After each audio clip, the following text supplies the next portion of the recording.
quand nous lisons cet évangile, on peut être choqué puisqu'on dit que Jésus vient de Joseph. Hein, et c'est toute la généalogie de Joseph.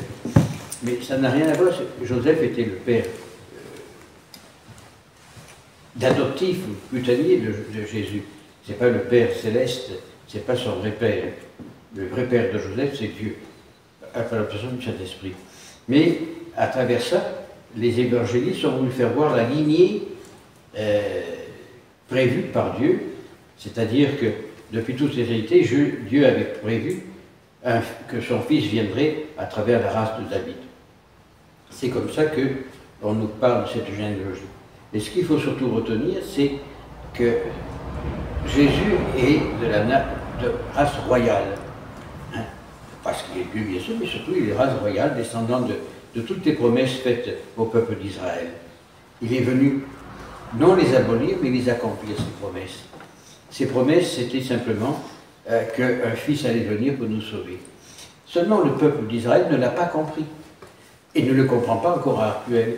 Pour eux, ils attendent toujours un Messie qui va rétablir la royauté d'Israël, qui va faire du royaume d'Israël un royaume fort et puissant. Et ce n'est pas ce qui est arrivé, hein, puisqu'au contraire, Jésus s'est sacrifié et monté sur la croix pour nous. La différence est entre l'état messianique dans lequel nous vivons, nous, et l'état messianique qu'attendent encore les Juifs. Comme d'ailleurs, quand on lit certains passages du Coran, c'est pareil. Même les musulmans attendent toujours quelqu'un qui doit venir pour rétablir la gloire du peuple. Mais Jésus est venu. Jésus s'est offert pour nous en dernier sacrifice sanglant. Et nous, tous les jours sur l'autel, on renouvelle ce sacrifice de la croix. Alors, qui a raison, qui a tort? Nous le saurons lorsqu'on sera au paradis, mais pour moi, et j'en suis persuadé, que véritablement, avec Jean-Baptiste qui a clôturé l'Ancien Testament, Jésus est venu rouvrir un Nouveau Testament, qui est le Nouveau Testament, celui que nous sommes tous appelés fils de Dieu, que nous sommes retournés dans la maison paternelle. Je ne vois pas d'autre solution, parce que si on attend, on attendra encore des milliers d'années. Les Juifs ont tort, dans le sens qu'ils ne croient pas que Jésus est venu comme fils de Dieu, et que Jésus est venu dans le monde pour nous sauver. Et les Juifs, eux, pensent que Jésus est un grand prophète, que Myriam est vierge, ça ils en sont persuadés, mais ils attendent encore la venue d'un Messie pour être sauvés. Pour nous, Jésus est vraiment le Sauveur, celui qui est passé dans le monde, qui est venu dans le monde pour nous sauver.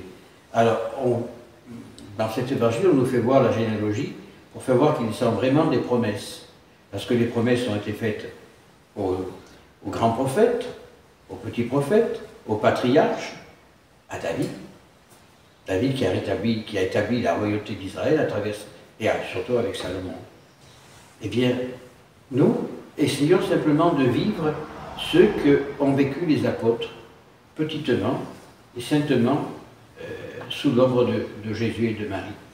Hier, nous avons eu une fête splendide, hein, avec beaucoup de monde, puisqu'il y avait plus de 80 personnes, ne serait-ce qu'au repas. Il y en avait beaucoup plus ici à la messe qui sont partis, qui n'ont pas voulu rester parce que c'était un petit peu trop long.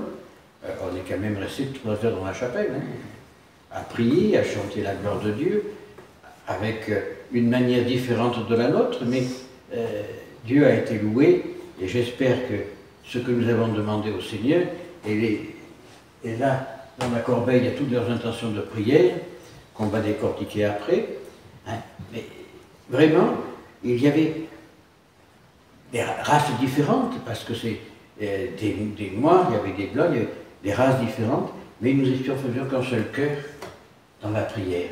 Et c'est ça qui est beau, c'est ça l'Évangile. Hein? C'est directement ça. Là, les apôtres nous parlent du début de la création, d'Abraham jusqu'à Jésus.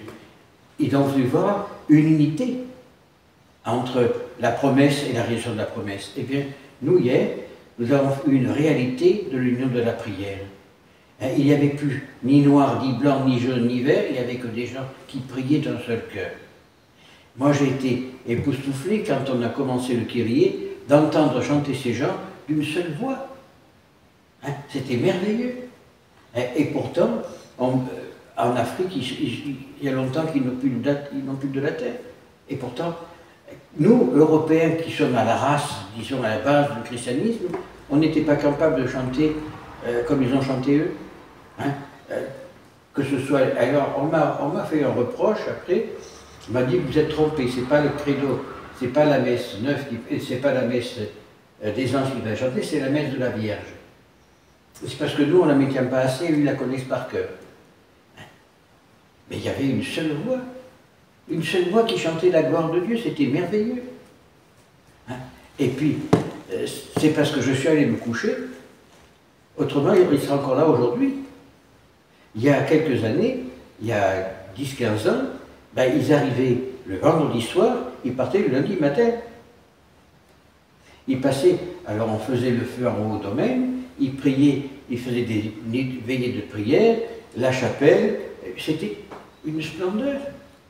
Et vraiment, la gloire de Dieu était chantée. Loué Dieu était loué. Et comme je l'ai dit hier, le petit mot que j'ai dit au réfectoire, maintenant c'est vous, mes sœurs, qui allez prendre notre place à nous. Parce que nous, on est plus près de la tombe que du berceau.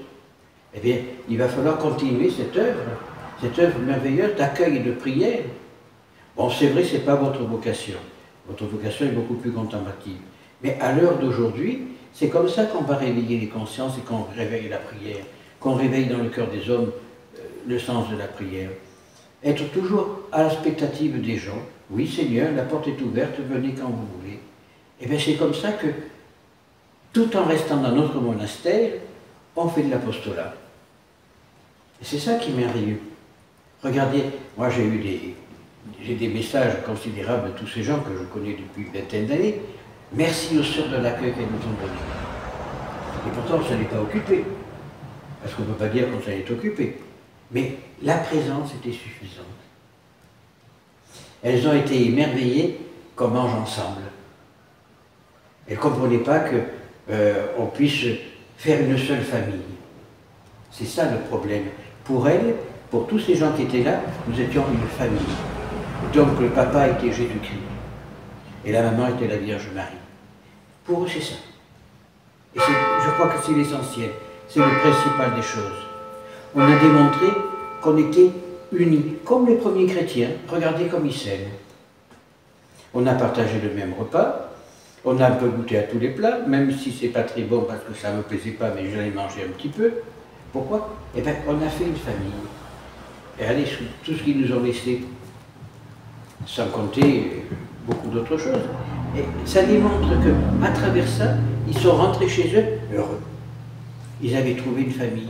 Ils avaient revu papa bon Dieu, dans le sens propre de la parole. Eh bien, remercions le Seigneur par la message d'action de grâce pour tout ça, et en disant, ben, espérons que ça continue. A priori, ils seront là pour Noël. A priori, mais ça c'est une préparation après, parce que ce sera différent, il va falloir vraiment qu'on s'acharne à nettoyer le grenier pour pouvoir faire un dortoir, hein, et chanter la gloire de Dieu. Alors demandons à Saint Joachim, le père de la Vierge Marie, qu'il nous apprenne ce que c'est l'abandon. L'abandon dans la volonté de Dieu, l'abandon dans la volonté de Marie, l'abandon dans la volonté pour la plus grande gloire du Père, ainsi soit-il.